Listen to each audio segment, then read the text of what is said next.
May the name of the Lord be glorified. I I thank the Lord for giving me this opportunity to once again stand before the midst of His assembly today.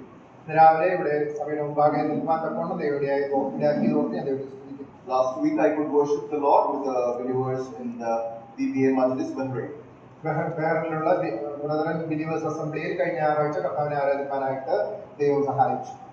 Let's thank the Lord for giving us such an opportunity at the start of the week to come and praise our Lord and living Savior. Please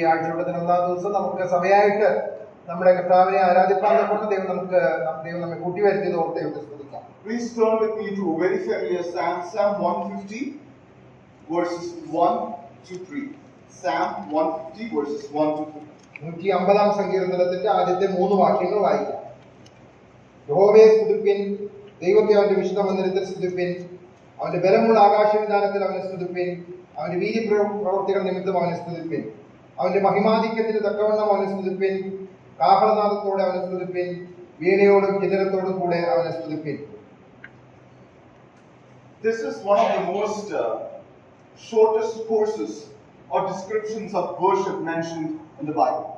തിരുവഴുത്തിൽ ആരാധനയെക്കുറിച്ച് രേഖപ്പെടുത്തിയിരിക്കുന്ന വളരെ ചുരുക്കമായിട്ട് രേഖപ്പെടുത്തിയിരിക്കുന്ന ഭാഗങ്ങളിൽ ഒന്നാണ് ഈ 150-ാം സങ്കീർത്തനം. Verse 1 we read like this: Praise God in His sanctuary. ഒന്നാം വാക്യത്തിൽ നാം ഇങ്ങനെ വായിക്കുന്നു, ദൈവത്തെ അവന്റെ വിശുദ്ധ മന്ദിരത്തിൽ സ്തുതിപ്പിൻ. If you are in His sanctuary, you need to worship God. നാം ദൈവത്തിന്റെ ആലയത്തിൽ ആയിരിക്കുമ്പോൾ ദൈവത്തെ ആരാധിക്കാനായിട്ട് ആവശ്യമുണ്ട്. This silence is not a factor that is needed when we are in His sanctuary. ദൈവത്തിന്റെ ആലയത്തിൽ നാം ആയിരിക്കുമ്പോൾ മൗനമായിട്ട് ഇരിക്കാനായിട്ട് ആവശ്യമില്ല. And when we go to verse 2, we read the reason why we should not be silent.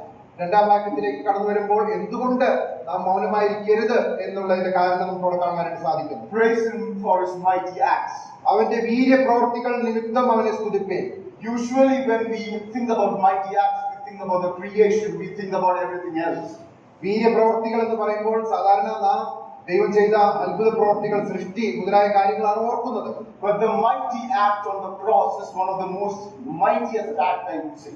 എന്നാൽ ഏറ്റവും വീര്യപ്രവൃത്തി എന്ന് ഏറ്റവും വലിയ ഒരു വീര്യപ്രവൃത്തി എന്ന് നമുക്ക് ഓർക്കാനായിട്ട് കഴിയുന്നത് കാൽവരി ക്രൂശിൽ കർത്താവ് നമുക്ക് വേണ്ടി നിവർത്തിച്ച ആ പ്രവൃത്തിയാണ്. Brother Joshi will mention in his prayer that the Christ that died rose up. He is not a dead God. നാം പ്രാർത്ഥനയിൽ ഓർത്തതുപോലെ നമ്മുടെ കർത്താവ് അവൻ മരിച്ച് ഉയർത്തെഴുന്നേറ്റവനാണ്. That is one of the mightiest factor of this act. അത് ഈ പ്രവൃത്തിയുടെ ഏറ്റവും വലിയ അതിന്റെ വലിപ്പം സൂചിപ്പിക്കുന്ന ഒരു കാര്യമാണ്. The Creator came down to the creatures and He created to save the creatures. സൃഷ്ടാവായ ദൈവം സൃഷ്ടികളെ രക്ഷിക്കാനായിട്ട് ഈ ഭൂമിയിലേക്ക് ഒരു മനുഷ്യനായിട്ട് അവതരിച്ചു. The creatures forsook the Creator, but yet the Creator took considered His creation.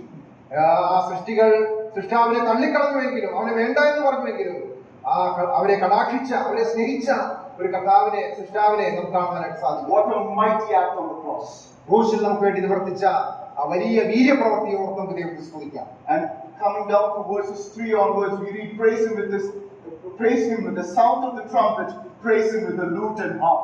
മൂന്നാം വാക്യത്തിലേക്ക് കടന്നു വരുമ്പോൾ കാഹളനാദത്തോടെ അവനെ സ്തുതിപ്പിൻ, വീണയോടും കിന്നരത്തോടും കൂടെ അവനെ സ്തുതിപ്പിൻ എന്ന് കാണാം. I don't know how many of you notice, here the psalmist could have mentioned just one instrument to showcase, the effectiveness or the need of worship in a vocal manner. ദൈവത്തെ സ്തുതിക്കുവാനായിട്ട് ഒരു ഉപകരണം കൊണ്ട് മാത്രം അങ്ങനെ സ്തുതിക്കാനായിട്ട് സങ്കീർത്തനക്കാരന് പറയാമായിരുന്നു.